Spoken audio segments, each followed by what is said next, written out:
Hello and welcome. It is November 15th. The year is flying by, almost done. And this is the weekly update for the Watchdog Wire. And I was having a little trouble with my internet earlier, so hopefully it'll not be an issue here. But let's jump in and get at what are the things that I covered in the last week that I think are worth talking about here. And I really have them into really four categories, three main ones: the Clermont GOP and things going on with the Clermont County GOP, the baby box and the baby surrender in Union Township, and then Milford Schools and what's going on at Milford Schools. Now, the fourth thing I have is just a couple of miscellaneous things that I covered in the last week. So let's start and get into it, and hopefully the internet cooperates. So, relating to ICE, uh, the Clermont GOP was headed by a guy named Central Committee by a guy named Jeff Corcoran. Jeff is an anti-primary guy. He would have been a Mitt Romney type guy. He is wants candidates to be picked in the back room by party bosses. I mean, literally, that's literally his point of view, not by primary voters. His wife is Commissioner Claire Corcoran, and she's going to be up for election. Previously, current Sheriff Chris Stratton had resigned from the Republican Central Committee in disgust over Jeff Corcoran and others protecting Greg Simpson, who is on State Central Committee and an executive in the Clermont GOP, who threatened my son and me and lied up, down, left, right, and center in investigation interviews with the sheriff. But anyway, so now Jeff Corcoran all of a sudden is trying to get at the next Republican meeting, which is the next regular meeting is the 19th, Wednesday the 19th, 7 o'clock. It's open to the public. Feel free to stop by, 197 East Main Street. And he's got this thing about basically we agree with the sheriff supporting ICE, which is really unnecessary. Be interesting. It could bring people that they don't want to come to the meeting to talk about this subject. But it appears to be, I can tell you, it appears to have the no sincerity, that it's really just about probably Jeff Corcoran trying to glad hand Chris Stratton to get him to endorse Claire Corcoran for commissioner. That I don't think will happen. So I don't know. I don't have conversations with Chris Stratton. I did at one point, but that's one of the things going on. So this meaningless thing about supporting the sheriff in his support of ICE. That's, part one. Okay. Part two of what I wanted to update on the Clermont GOP. By the way, I have a proposal as part of what I just covered that I'm going to try to get somebody to make at the next meeting. That is to have actual candidate forums. If you're from another county, you don't realize how crazy the way the Clermont GOP works is they do primary endorsements, which I'm not a fan of. They do them before the filing deadline because in Clermont County, you're not supposed to file your petitions unless you become endorsed, so there will be no real primary. And so they have an endorsement meeting that's closed to the public, unlike those in other counties. It's a very crony system. But the second thing that I hit on this is to talk about, really to juxtapose what's going on in the Brown County party versus the Clermont County party. So I did a thing talking about the event because I found out that the Brown County party is consistently having events that draw more people than the Clermont County party, but the Clermont County is like almost 5 times bigger. So why is it? And it's not like Clermont County is a blue county. I think it's on the way to becoming a blue county due to bad leadership in the Republican Party. So that's what this talks about, and how the Clermont GOP should have been able to have a Charlie Kirk event to fill a stadium, not to, just fill a square, and actually have less people than Brown County had at their event. So that's a second thing is, if you get a theme here, the theme that I'm trying to hit on is that the Clermont GOP is basically a carcass. So it doesn't have candidate forums. It doesn't have events. It doesn't draw people. That's like a manufactured thing a lot of times when they do have things. And one of the things I highlighted in that article is just by comparison, I think in the time period in question, I think it was since July 11th to when that report was, the Clermont GOP had a total of 3 social media Facebook posts. And the Brown County had more than 3 just on Congressman Dave Taylor in that time period. And I couldn't even count how many they had. It's just such a facade. And then you wonder, And one thing you got to realize if you're involved in politics, I don't care whether you're left wing, right wing, is that in a county like Clermont, probably 30% of the people who run as Republicans are not Republicans because you have to be a Republican to win right now in Clermont County. So former state rep Tom Brinkman told me what happens is when a county starts flipping, which I think is already happening in Clermont County. Maybe I'll talk about that in some other broadcast. But it'll go really quick. It'll go from like 0 to 30% because now it'll be a green light for all the people who are actually Democrats to run as Democrats. But also, you have also your element of the political class that they would just chameleon into whatever it took to get elected. So they don't care. They're not really conservatives. They're not really, what they will do is if this were a blue county, they would be Democrats because that's how they would get elected. It's about power, not about, any sort of principle. And if you get that through your head, you'll be a lot better off understanding the political system. But on both sides, frankly, on both the Democrat and the Republican side. So the next thing that I wanted to hit on is I did a video. I don't know why I put this under Clermont GOP, but it is that the Clermont GOP in theory controls the. I know why. Is the dominant party in the county. Well, so there has been a cover up for almost a year, probably literally exactly a year about right now. There's been a cover up that one of the Board of Elections members for Clermont County, Rick Grant, had a serious stroke and was unable to cognitively perform his duties. And it was covered up completely. And I figured it out. I broke the story because I called him where he was in a rehab center and talked to him. And then I went to several meetings and filmed him. And then as usual, I'm the bad guy. What's so ironic, and it goes to my point of shapeshifters, the same people that would be talking about Joe Biden being propped up by people around him and it being hidden what his real condition is, we're doing the exact same thing with Rick Grant. Well, Rick Grant has now resigned from the Board of Elections, and there is so as usual, the Republican Party has a secretive process. The meeting is today. I got to go to there after on this Board of Elections replacement, and so the Central Committee of a party makes a recommendation to the Secretary of State of who to replace an open spot on a Board of Elections. So that meeting is happening today. It was kept secret. I found out about it only because in the township I live in, Union Township, the executive sends out stuff to the committeemen so we know what's going on because a lot of stuff is kept secret. Is that the Republican brand? Secrecy, lack of transparency? No, that's these people's brand, though. And that's why I put this in the Clermont GOP, the cover up, this. It's such, one other thing you got to appreciate is in the political class, it's all about pure situational ethics. Pure situational ethics. So when Biden was like, oh my God, they're propping up Biden. But when Rick Grant, anybody brings this up, this should be kept secret that Rick Grant's unable to cognitively operate on a Board of Elections. The thing, too, is there's probably a lot of cachet that goes with being president. Being on the Board of Elections, who really cares? You get like a minimal stipend. You don't get health care insurance. And, why don't you just move on? Like just let somebody else do it. By the way, nobody wants anybody to decline or have a stroke, but it's going to happen to all of us, right?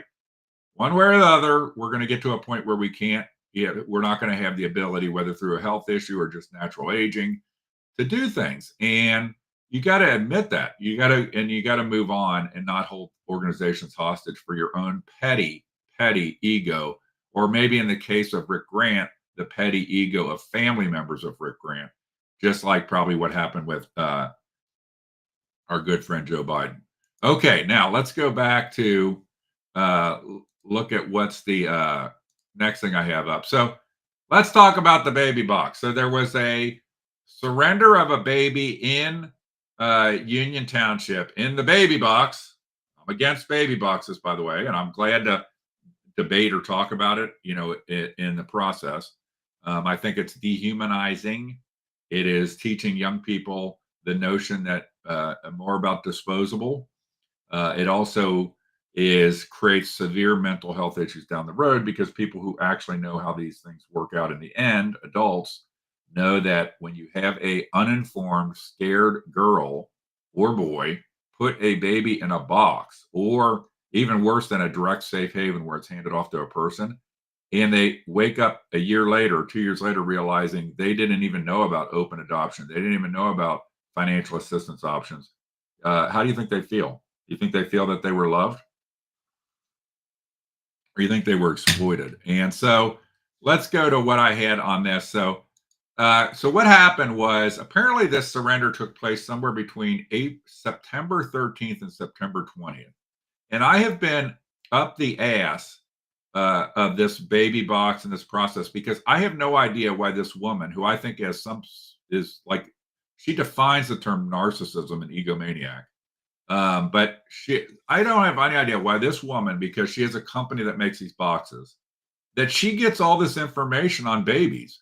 She keeps her own registry of the surrendered babies. She then uses them. You can go out to my Hicks Watchdog YouTube page, and there's a whole playlist that she uses the babies in fundraising events. I mean, it is disgusting. Everything about it is disgusting. And and she encourages young girls to not get prenatal care and not have delivery in a hospital, because if you have delivery in a hospital, they'll know who you are. That's the crazy stuff, and so she does that. This notion is this is a racket. And what she has done is taken something that is safe haven, that is 20, 30 years old, which is you can hand off a baby 30 days and under to any police, fire, or hospital. She's turned it into some money-making machine. And with these boxes. So she could, like, let's take Union Township. There's a box in one station. I think it's 50 or 51. I think it's 50. Okay. There's a box. Okay. So you would think, don't you want to have signs on all the other stations saying you can drop off a baby here, or there's a box over there? No, she don't do that because she wants to sell a box to every station. It's about cha-ching, cha-ching, cha-ching. And she's like gleeful when a baby gets surrendered. I don't mean to be going off on a tangent here too much, but real safe haven people, of which I know a lot now. I've learned a lot about this. They're never happy that a young girl gives up her baby. Their first thing is when they come forward, they want to really understand, is there some help they could give her to be a successful mom, and that she not make a rash decision in a panic that has lifelong consequences. So anyway, Monica puts out a video. What was this, around November 9th or so? And about this. Well, it turns out the video is from the past. She shot this in the past, like 2 months earlier, and it's unclear like why. But by the video, she talks about her schedule, which is this typical Monica. It's all about her. Okay, her thing about a baby being surrendered, she spends more time talking about her travel schedule the next week and whether her mom, which, by the way, isn't that interesting that surrendered Monica has reunited with her mom, is whether she can now maybe it's her husband's mom. I don't know who she's talking to in this. Whether they can ride in the RV together. That's like, it's just like we're enjoying the idea of, this woman, her number one statement should be she wants to go out of business, that she wants there to be never a time when anybody even needs to do this, that babies are a gift from God, blah, blah, blah. And she wants them. So anyway, she puts out this video, and that's trying to figure out, like, hey, what's going on here? Like, now I'm very complimentary to the township for keeping this under wraps, because I never had a clue. And then I went to a blessing of a baby box in Hamilton. She just happened to be stopping by. And I want to put the audio on for this one, because at the very beginning here, she will not take questions. Like, I was trying to ask questions like, why don't you allow the Ohio toll-free number for what's called Help Me Grow be on the wall? Why don't you let the name and address of the closest hospital be on the wall? Those are the kind of questions I'm trying to ask, okay? Because it doesn't take hard questions to blow this thing up, that it's a racket where she wants to control the babies. And by the way, in Indiana, she does. She controls it end to end. Okay, so from what I understand, if you go to the website, you can see on her website that there's somehow she's controlling it. But let's watch the very beginning so we see some of these loving people. They're certainly not there for photo ops. This is certainly not a money-making racket. These are certainly just doing it up purely out of love, who won't take any questions and won't have any input. Why are you afraid of questions? This is not the time or the place, okay? When is the time or the place? This is not the time. Here, can you please take the questions? I need to get security. You know my position. I'm pro-life and you're not. I'm pro-life. This is a Congressman Warren Davidson, which I think might be a pedophile or takes a lot of bribes. Now, I'm making that up. But hey, if Congressman Warren Davidson makes up completely baseless, ridiculous allegations towards me, and you're going to hear him right here. Hey, so I guess he's all in on people just making up allegations. So I'll make up some allegations against him that he's a pedophile and that he takes bribes. And you know what? I think at least one of those, at least for any congressman, the bribe side of it is better odds than I'm either of the things he says. But Well, I need to get security. you know my position. I'm pro-life, and you're not. I'm pro-life too. Why are you? So why are you suing and harassing these people? I'm not suing anybody. What are you talking about? You already told me you were going to do an interview. So I'm going to stop it there. So that guy's a joke. I mean, I'm a right-wing conservative guy, but what a joke. Just start throwing out baseless claims. You won't respond to anything. If you keep watching that video, I interview a rep named Tom Hall. He should be the congressman. That guy, Tom Hall's a class individual and is always appreciative of information and doesn't act like an ass like Warren Davidson does. So it's an embarrassment. I'd say he's an embarrassment. There's better conservatives out there than Warren Davidson when you see the way he behaved there. I only heard him once the other time give a speech at a Lincoln Day dinner that I was very unimpressed with. I've had people tell me that sometimes he gives good speeches, but it was not good. So that's a blessing in Hamilton. And then I did a township update on the baby box about the by the way, in the egomaniac of Monica Kelsey, I'm going to play the sound for this. I mean, she puts out all these goofball videos like this. Please don't be a bitch to me, because then I have to be a bitch back. And I am so much better at it than you are. This is an update on. So she does this all the time, those kind of videos. And the people who are traditional safe haven people, they're like pro-lifers. They're like stunned. Like this woman is in their faces. She's like suing them. She's the one who sues people. She sued the people in Florida that do real safe haven. And she just won't answer. She just is brutal to them. She is exactly what she said. She is a bitch to them.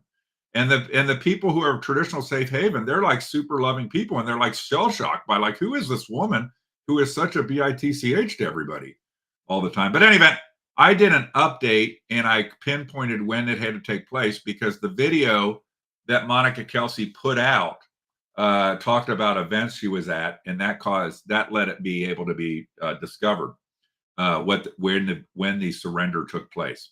So that is the kind of a baby box update. I'm impressed that the township kept it secret. I also found out that nobody had authorized legally Monica Kelsey to release that video when she did. It was a surprise to them. So it was a surprise to at least the administration in Union Township because they thought the whole thing was supposed to say anonymous all the way and keep it anonymous, which is great. That's why it should work. So it's supposed to be anonymous. But Monica, I guess somebody gave her the green light someplace to go do that video, put that video out that she had obviously saved for months and just threw it out there versus even doing a contemporaneous video with what she released. Okay, so that is the baby box update. Let's go to the Milford schools. So what can I say about Milford schools? So Milford schools. How effed up of a culture can you create? This whole thing, there's a statutory obligation of reporting credible allegations of any sexual abuse or items of a sexual nature involving a student. And that is supposed to be a zero tolerance thing. That doesn't mean somebody's guilty, doesn't mean this, but you report them. And the athletic director at Milford did not report on multiple occasions credible allegations. And so now apparently he's on the hot seat, going to get fired, what have you. I don't really know. He's either fired, going to be fired, I don't know. We'll see what happens, okay? But you have what's so disgusting, just is like, I can't even believe it, okay? How bad this culture must be at Milford schools. So they have a board meeting, and the coaches, one of them stood up and said 30 coaches signed a letter. And the coaches seem to be going in overdrive to protect the AD, whose name is Aaron Zupka. So they're going to, and they all signed a letter, 30 coaches, and they got the kids all whipped up as prop pieces to defend, Zoop. Like Zoop's got to be defended. And It is absolutely disgusting. And frankly, these coaches should probably, a lot of them, be fired. I mean, and because they don't seem to grasp that it is non-negotiable that you report these things per the statute. That is non-negotiable. And I tell people this story. I'm going to tell a real quick story here. I worked for IBM for a long time. After I worked for IBM, I heard a story, but guy that I used to work with had called me, told me this story. It's a true story. The third ranking person in IBM was a guy named Andy Monshaw. And IBM always had conventions and stuff like that, either in Vegas or Orlando. They were having a thing in Vegas. There was like a dinner and entertainment that night after a day of this convention. And people look over, and this guy, Andy Monshaw, is rolling on the floor with a girl. The third ranking person is rolling on the floor with a girl in the middle of a dinner / entertainment event for this convention. And people are like, what in the hell is going on? The next day, my buddy told me the next day, all evidence that Andy Monshaw ever had existed in IBM was gone. And I tell you, I don't know what IBM's like now, but that was a great culture because, that doesn't mean Andy Monshaw wasn't a great guy, talented guy. It only takes a one or two bad decisions to turn everything sideways. And what IBM had at that time, I don't know about now, that I saw, and I was a manager in IBM, was that it didn't matter what level you were. If you crossed a red line of the business conduct guidelines, you were out.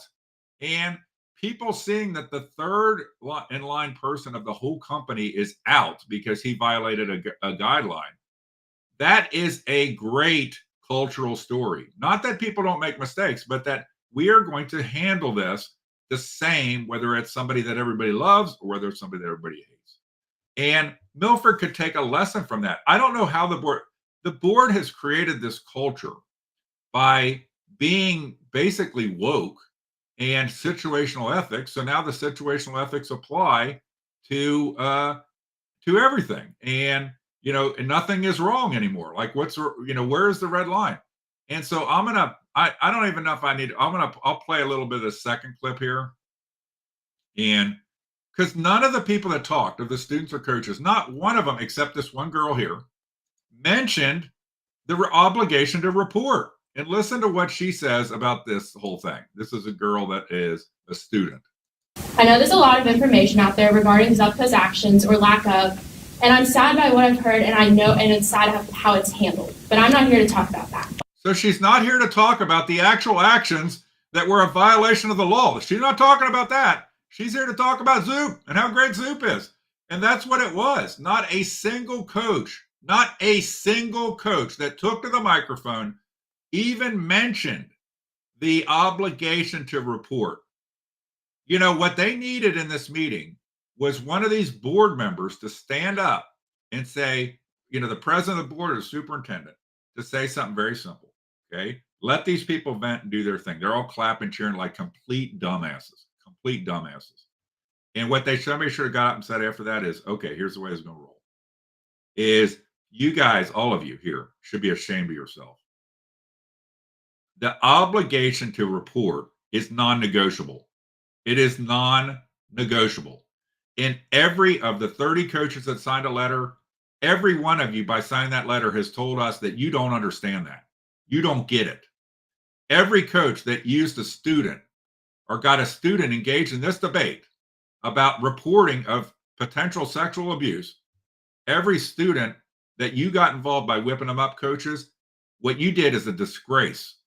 And every student here, this is a lesson you're going to learn in your lives, is that it only takes one or two actions to go sideways, no matter how great you've been in the past.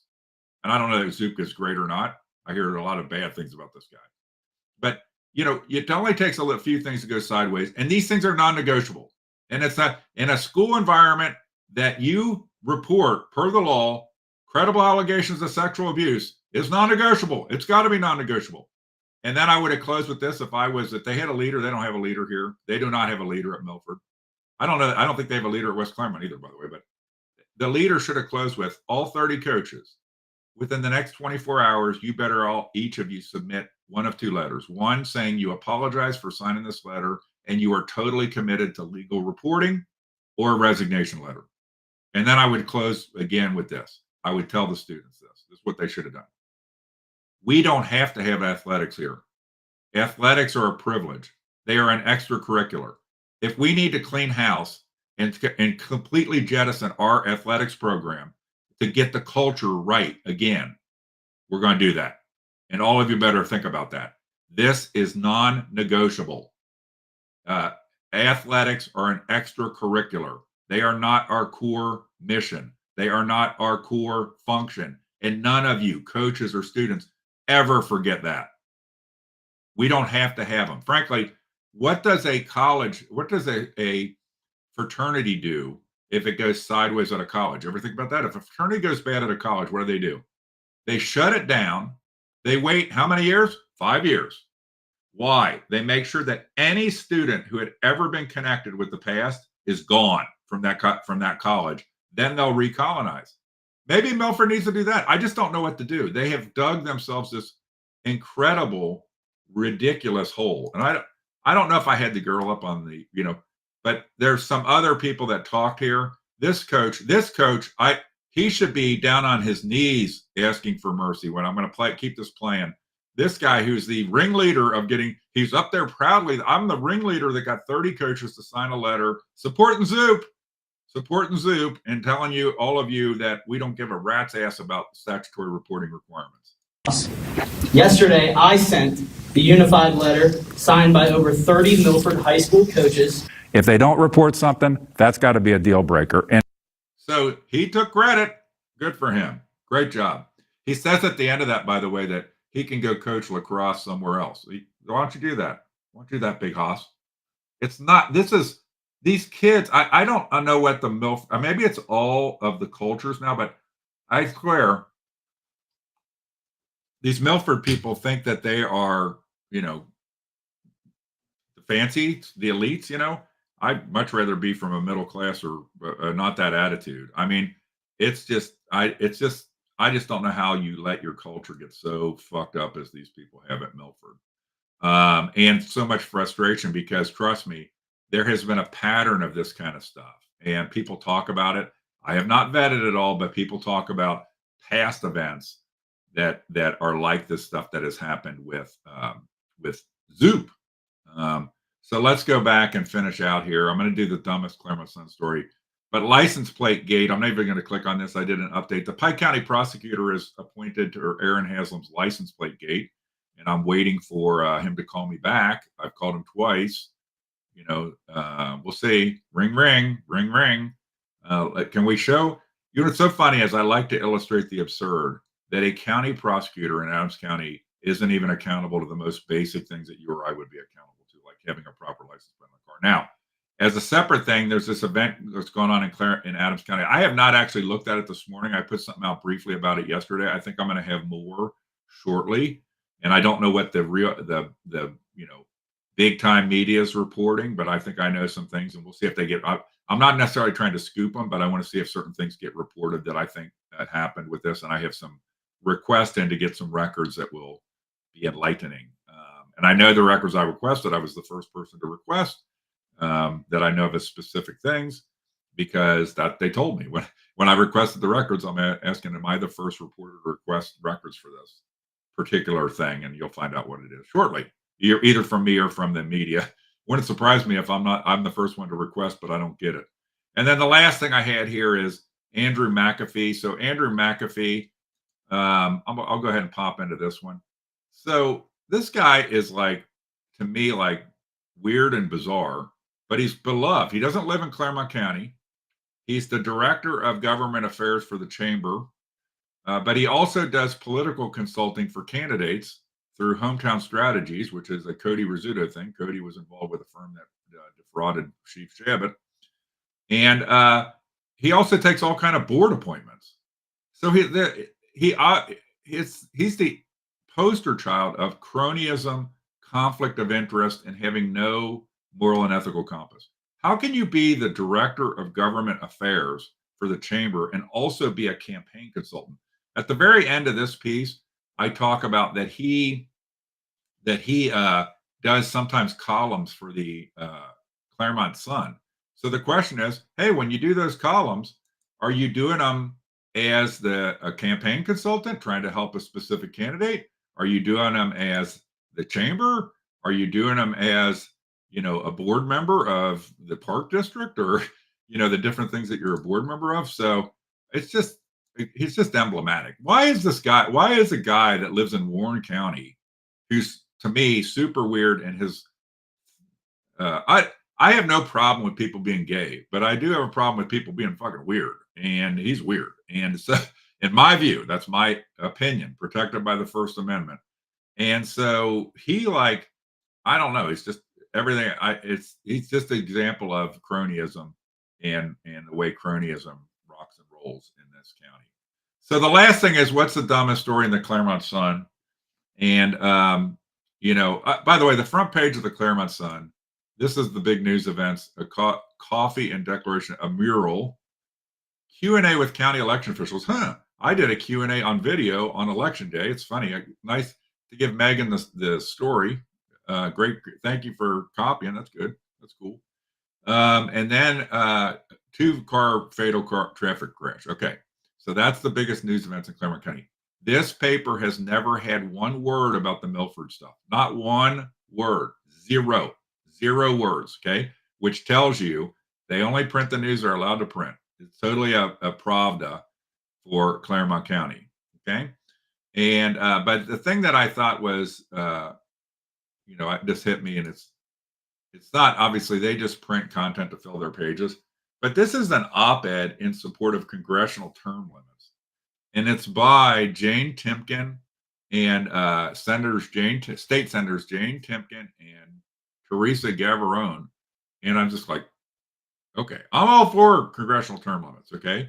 Why don't you guys fix the term limits in Ohio? I mean, you have term limits. The citizens, when they put term limits in place in Ohio, the idea was we would get not the same people, but you look at our entire system and it's all based on musical chairs. The statewide candidates, oh, I'm done being, Secretary of State. Now I'll be Attorney General. Now I'll be this. Now I'll be they just rotate chairs, rotate. Okay.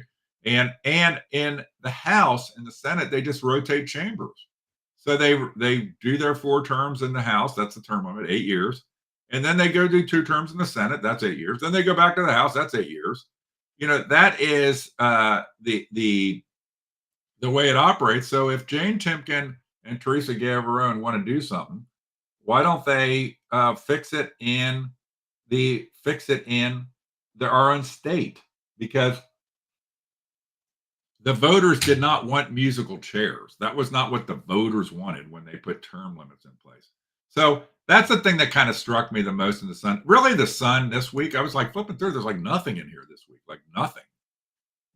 Look at how much story they have on the mural. Just as an example, I put up page 1 here. So the whole top here, where I don't know if you can see my mouse or not, is the whole top is this. And then you go to the second page, and 2/3 of the second page is this mural story. I'm all for murals. Fantastic. Okay. I'm not sure if it's a 2-page story, it's a full page of the paper. When you have now, by the way, this week, 12 pages. Okay. We're getting smaller again with this. And so you look, there's really no news. And it goes, the sports section's always pretty good in here. And then your government public notices, which is the payola that makes the paper loyal to the government, because they can't stay in business without the government money. And then one thing finally that struck me is there's some article some ad in favor of development. And by the way, look at the people. Everybody's in favor of development. Look, they're young, happy, telegenic people. It's fantastic. But it's oh, who's doing this? So there's some group, Citizens for Responsible Growth, that's for development here. So I don't know if people know this, but what's happened is Batavia Township people got people so whipped up against Batavia Village that they actually cock-blocked themselves. And so they got their planned development voted out of their code. And now that's the only type of development any developer wants to build now is planned development, which is patio homes, homes that typically the homes are densely configured, but then there's amenities like a park. This is the way people want to live now. Whether it's right or wrong, a dense community with amenities like a walking trail, a lake, a park, that kind of stuff. And so the land gets distributed. Like my neighborhood, everybody has like quarter acre lots, but imagine the houses were very close together, but all that unused land became a park that everybody could use.